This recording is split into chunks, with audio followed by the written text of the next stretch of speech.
Shalom, bon matin tout le monde, bon réveil. Que le Seigneur ce matin vous bénisse, vous garde, vous protège pendant que vous allez vaquer à vos occupations.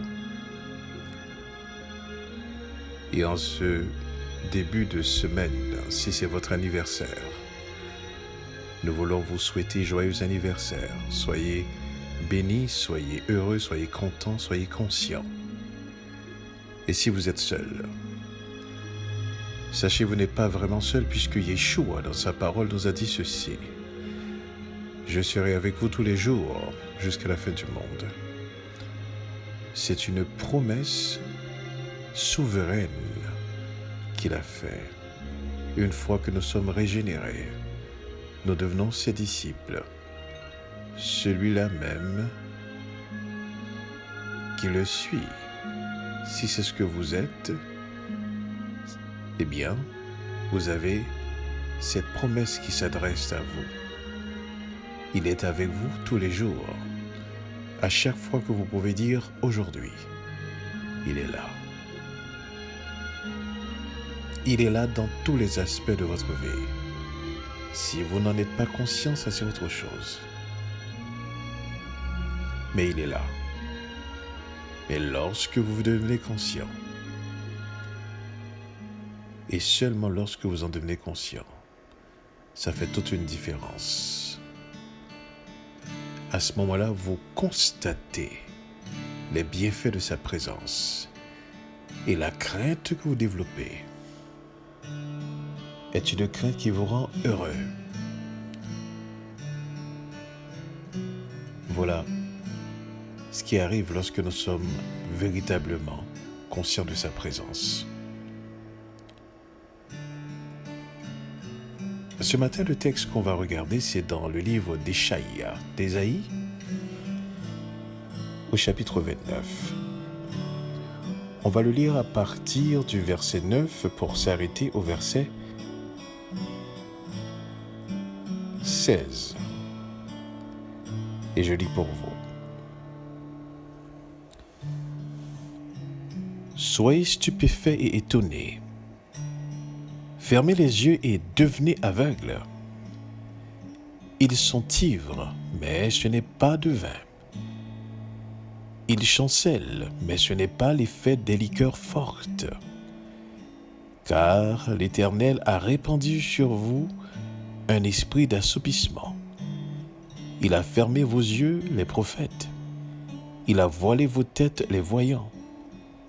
Toute la révélation est pour vous comme les mots d'un livre cacheté que l'on donne à un homme qui sait lire en disant « Lis donc cela » et qui répond « Je ne le puis car il est cacheté » ou comme un livre que l'on donne à un homme qui ne sait pas lire en disant « Lis donc cela » et qui répond « Je ne sais pas lire ». Le Seigneur dit, « Quand ce peuple s'approche de moi, il m'honore de la bouche et des lèvres, mais son cœur est éloigné de moi. Et la crainte qu'il a de moi n'est qu'un précepte de tradition humaine. C'est pourquoi je frapperai encore ce peuple par des prodiges et des miracles. Et la sagesse des sages périra, et l'intelligence de ces hommes intelligents disparaîtra. Malheur à ceux qui cachent leurs desseins pour les dérober à l'Éternel, qui font leurs œuvres dans les ténèbres et qui disent « Qui nous voit et qui nous connaît ?» Quelle perversité est la vôtre? Le potier doit-il encore considérer comme de l'argile pour que l'ouvrage dise à l'ouvrier « Il ne m'a point fait » pour que le vase dise du potier « Il n'a point d'intelligence ».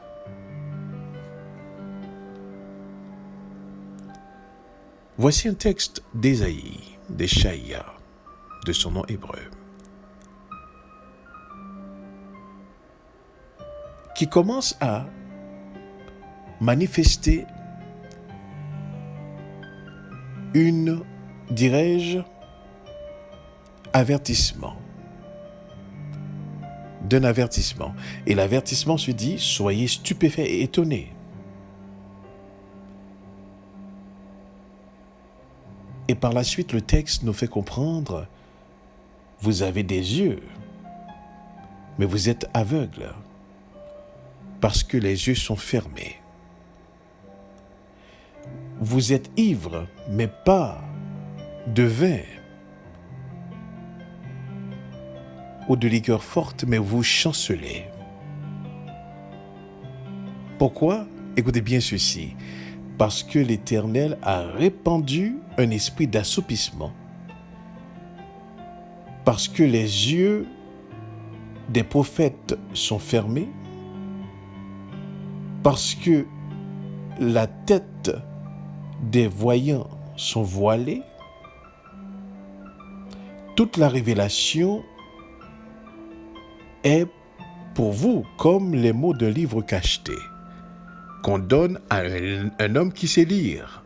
Écoutez bien ceci. Et l'homme répond, mais je ne peux pas le lire parce que le livre est cacheté. Ou à un homme qui ne sait pas lire et qui répond, je ne puis le lire parce que je ne sais pas lire.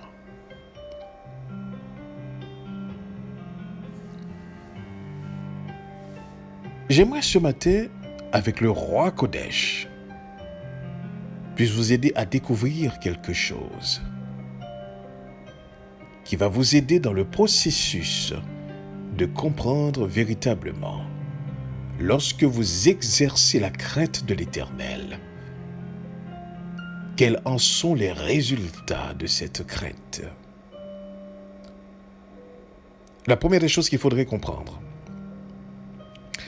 c'est de réaliser comment Dieu voit-il les choses. Le texte continue à dire, « Quand ce peuple s'approche de moi, il m'honore de la bouche et des lèvres, mais son cœur est éloigné de moi, et la crainte qu'il a de moi n'est qu'un précepte de tradition humaine. » Et ce type de comportement n'est pas sans conséquence. Parce que dans le verset 15, le texte va expliquer les personnes qui s'approchent du Seigneur et qui ne l'honorent que par la bouche ou par les lèvres. Eh bien, il y a un type de comportement que ces personnes ont aussi. Il y a une façon de penser, il y a un concept que ces personnes développent aussi et qui s'inscrit dans le cadre d'une hypocrisie. Puisque l'Éternel va dire plus tard dans le verset 15, « Malheur à ceux qui cachent leurs desseins pour les dérober à l'Éternel, qui font leurs œuvres dans les ténèbres et qui disent « Qui nous voit et qui nous connaît ?» Maintenant, vous allez vous dire peut-être, non, je sais que Dieu voit tout. Non, je ne me suis jamais dit ça. Je ne me suis jamais dit, mais qui nous voit, qui nous connaît? Je ne me suis jamais posé ce genre de questions-là. Donc, le texte ne s'adresse pas à moi. Mais certaines fois, il y a des choses que vous ne dites pas en parole. Mais votre disposition intérieure, votre tendance crie fort. La tendance crie fort. Exactement ce que le texte est en train de dire. Et comment votre tendance crie fort? C'est simple. Si vous voyez, vous êtes capable de mentir sans raison. Si vous voyez, vous êtes capable de dérober votre tendance intérieure. Et comment le fait-on? quand on dérobe ses desseins, quand on cache ses desseins pour les dérober à l'Éternel? C'est très simple. À chaque fois que vous entreprenez quelque chose, de par votre propre gré, et que vous ne tenez pas compte de la présence de Dieu, à chaque fois que vous prononcez une parole, et que vous ne tenez pas compte de l'Esprit de Dieu, à chaque fois que vous faites quelque chose, pour un instant, en oubliant la présence de Dieu, vous dérobez vos desseins à l'Éternel. Et vos œuvres sont considérées comme des œuvres qui se font dans les ténèbres, puisque vous êtes absent de la présence, dans la présence de la lumière.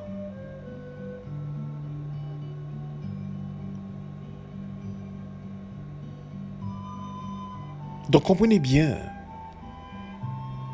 lorsque vous craignez l'Éternel, véritablement, il y a un effet non externe, mais interne d'abord. Quand vous craignez véritablement Dieu, premièrement, il y a un état, comme on en a parlé déjà, vous êtes heureux. Deuxièmement, c'est que vous voulez complètement vous détacher de tout ce qui ne peut plaire à votre Dieu, en rapport avec son caractère. Si vous saviez, par exemple, être hypocrite, vous n'êtes plus à l'aise de l'être toujours. Si vous saviez mentir, vous n'êtes plus à l'aise de mentir toujours. Et ici, on ne parle pas le fait simplement de mentir à une sœur ou à un frère. On parle ici tout simplement la disposition d'intérieur, la disposition du cœur. Car si le frère ou la sœur ne sait pas que vous êtes en train de mentir, mais Dieu le sait lui-même. Donc ici, le Seigneur est en train de dire au peuple d'Israël, malheur à ceux qui cachent leurs desseins pour les dérober à l'Éternel, qui font leurs œuvres dans les ténèbres et qui disent qui nous voit et qui nous connaît.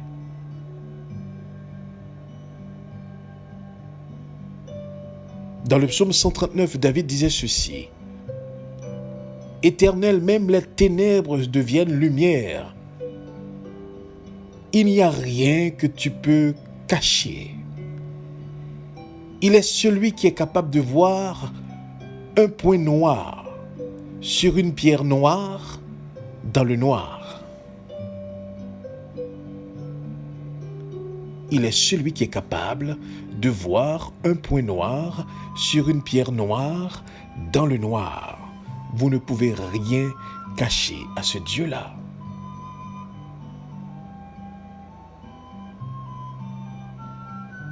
Vous ne pouvez vous dérober de lui-même.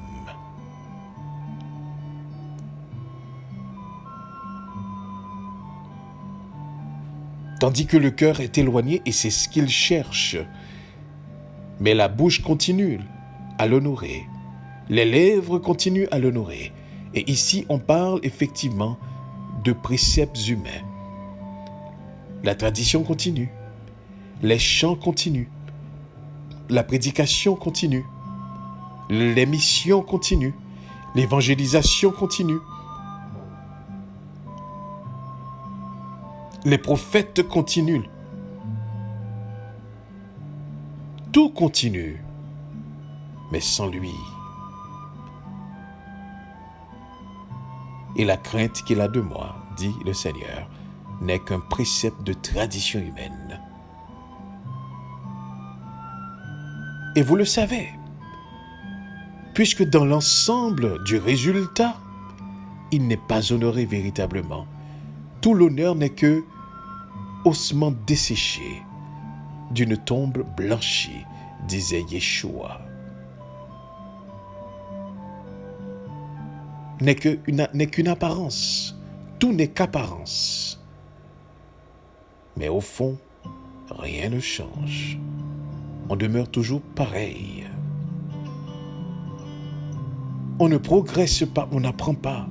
Jacques disait, vous ressemblez justement à un auditeur oublieux qui a fini de voir son visage dans un miroir et une fois qu'il s'est dérobé de ce miroir, eh bien, il oublie effectivement comment il avait vu son visage. Lorsque vous honorez Dieu seulement par la bouche et par des lèvres, vous êtes comme une personne ayant une poche qui ramasse tout le temps, mais qui n'a jamais la poche bien remplie. Pourquoi? Parce qu'il est trouillé. Vous apprenez, mais sans jamais apprendre. Vous n'êtes jamais satisfait. Comprenez bien ceci. Quand ce peuple s'approche de moi, il m'honore de la bouche et des lèvres, mais son cœur est éloigné de moi, et la crainte qu'il a de moi n'est qu'un précepte de tradition humaine. Pourquoi? Parce que cela ne change absolument rien dans leur état. Cela ne change rien dans son état. Si nous développons véritablement la crainte de l'Éternel, qui d'abord nous met dans un état heureux. Si nous développons véritablement la crainte de l'Éternel, il doit y avoir un changement qui s'opère de l'intérieur. Ce changement doit être palpable. Nous commençons à désirer d'avoir le cœur droit. Nous commençons à vouloir le ressembler. Nous commençons à vouloir tout simplement marcher devant lui. Et les regards qu'on a de nous-mêmes, c'est exactement les regards qu'il a de nous-mêmes. Nous ne nous regardons pas en fonction de X ou de Y, mais nous nous regardons en fonction de ses regards.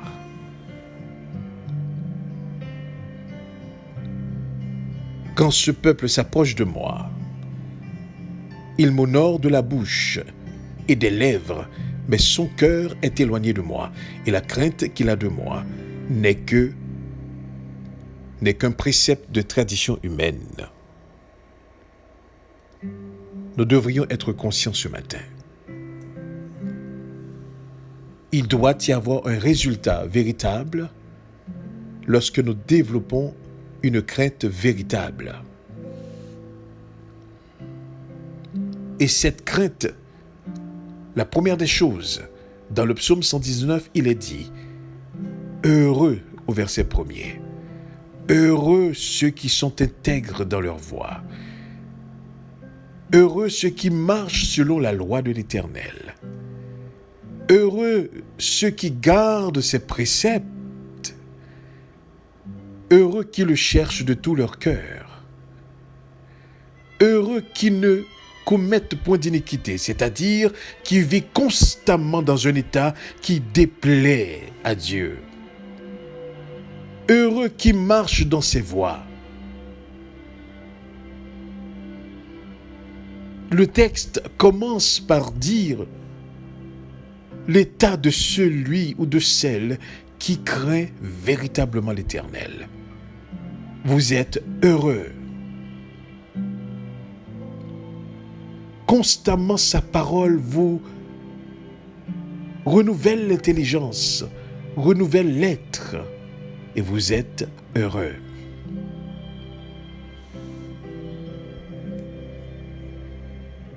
Donc comprenez bien ceci. La crainte véritable, c'est une crainte qui nous transforme. C'est un respect profond pour la personne et le caractère de Dieu. Et on est attiré vers lui, c'est-à-dire on veut lui ressembler. On veut être comme lui.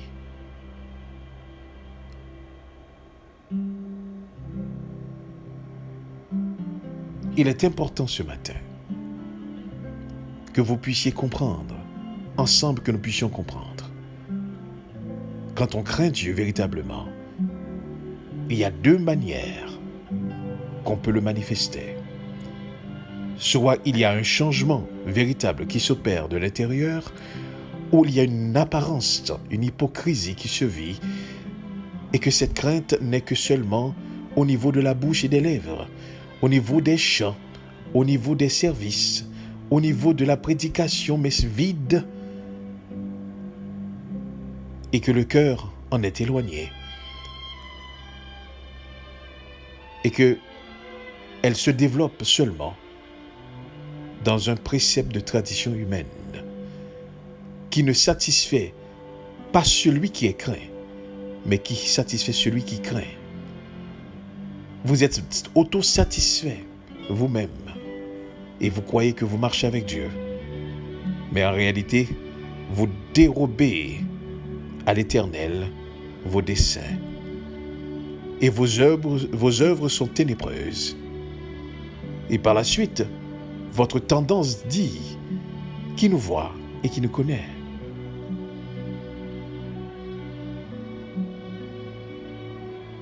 C'est ainsi quand je mens à mon frère, à ma sœur. C'est ainsi quand je mens à moi-même.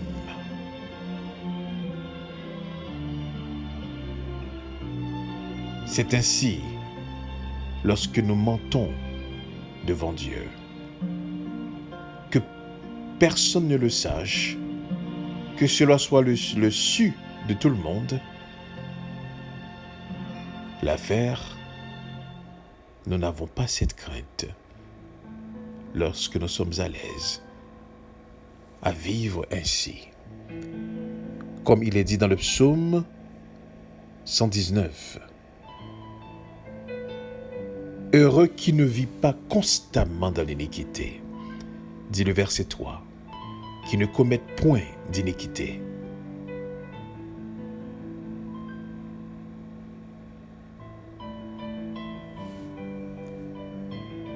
J'aurais voulu vraiment ce matin qu'on puisse comprendre ceci. Nous devons définitivement, à chaque jour, demander au roi Kodesh de nous aider à développer la véritable crainte de l'Éternel, d'être attirés par lui, pas pour faire plaisir aux gens, et que nous apprenons à véritablement marcher comme lui, comme Yeshua. Sinon, ce qui va vous arriver, vous aurez des yeux, mais vous serez aveugles. Vous aurez la parole, mais ce ne sont que des lettres que vous aurez. Vous ne pourrez pas, écoutez bien ceci, la lire. Vous ne pourrez pas la comprendre parce qu'elle sera cachetée, puisque ça prend l'Esprit de Dieu pour pouvoir la saisir. Ou encore, elle sera étalée devant vous. Mais parce que vous n'avez pas l'esprit, l'intelligence. Écoutez bien, ici on ne parle pas de l'intelligence humaine. On ne parle pas le fait d'avoir cheminé académiquement. On ne parle pas le fait que vous ayez un doctorat, une maîtrise, un diplôme quelconque. Le fait que vous ayez étudié en théologie. Ici, on parle tout simplement être capable de lire, écoutez bien ceci, avec l'Esprit de Dieu.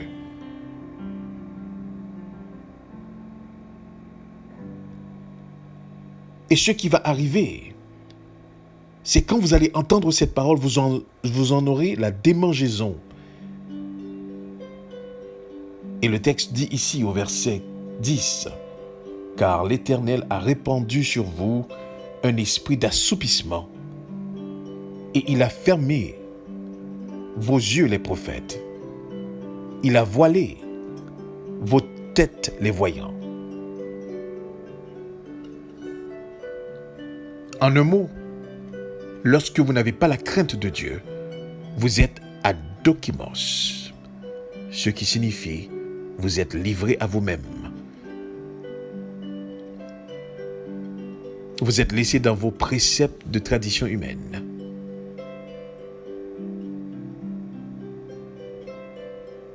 Que cela ne nous arrive pas ce matin. Et si nous étions en train de marcher et qu'on honorait Dieu seulement au niveau des lèvres et de la bouche, mais que le cœur n'y était pas, alors qu'on se reprenne ce matin. Et disait Ésaïe, Échaïa, qu'on dise la vérité à son prochain, qu'on puisse considérer les cas des veuves et des orphelins et des vieillards, qu'on puisse marcher devant Dieu avec une nouveauté de vie et de cœur, qu'on puisse apprendre vraiment à apprécier et à être attiré par sa personne, son caractère. Et que la connaissance qu'on a soit une connaissance transformatrice qui nous apporte la vie, comme disait Yeshua. Oh, la vie éternelle, c'est qu'ils te connaissent, toi, le seul vrai Dieu, et celui que tu as envoyé, Yeshua Mashiach.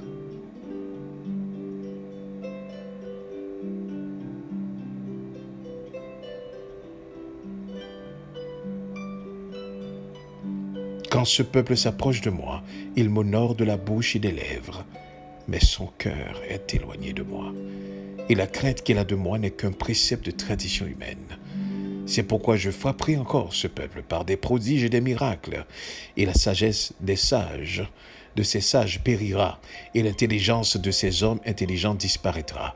Ici, il n'est pas question des miracles qui vont vous étonner, qui vont vous mettre dans l'émerveillement.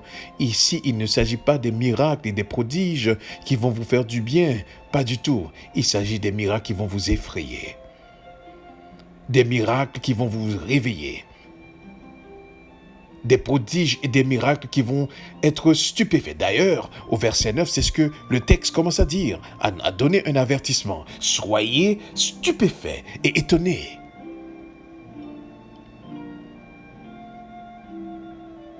Soyez stupéfaits et étonnés.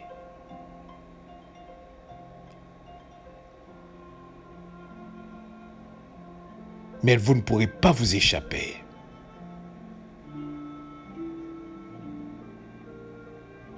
C'est pourquoi je frapperai encore ce peuple par des prodiges et des miracles. Et la sagesse de ces sages périra, et l'intelligence de ces hommes intelligents disparaîtra. Et quelle est cette intelligence qui s'exerce? Eh bien, le verset 16 le dit, c'est une perversité. Quelle est la perversité de ce peuple qui croit honorer Dieu dans la bouche et des lèvres? Celui qui voit un point noir sur une pierre noire dans le noir. Et on croit que Dieu est comme nous, puisqu'il dit, le potier doit-il considérer comme de l'argile? Suis-je comme vous? Dit le Seigneur. Pour que l'ouvrage dise de l'ouvrier, il ne m'a point fait.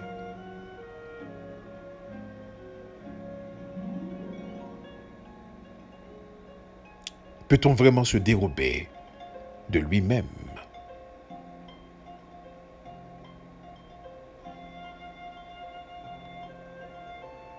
Que le Seigneur ce matin nous permette de comprendre cela. Et que nous soyons vraiment ce peuple, cet individu, cette servante, ce serviteur, cet enfant qui l'honore du cœur et qui a cette tendance à développer cette crainte qui nous pousse davantage, qui nous attire en respectant, en l'honorant sa personne, que nous découvrions la personne qu'il est, le Dieu véritable, l'Élohim qu'il est, et que cette connaissance nous apporte une transformation, et que nos cœurs et nos bouches et les lèvres ne soient un. Ce que notre bouche dit, c'est ce qui vient du cœur. Et que nos paroles soient des paroles honorables, des paroles qui viennent de notre cœur. Quand ce peuple s'approche de moi, il m'honore de la bouche et des lèvres, mais son cœur est éloigné de moi, et la crainte qu'il a de moi n'est qu'un précepte de tradition humaine. Que le Seigneur nous aide ce matin à comprendre véritablement ce qu'est craindre Dieu, et que nous puissions marcher dans cette crainte chaque jour dans le renouvellement de l'intelligence. Que le Seigneur nous bénisse. Restons conscients de sa présence. Amen. Amen.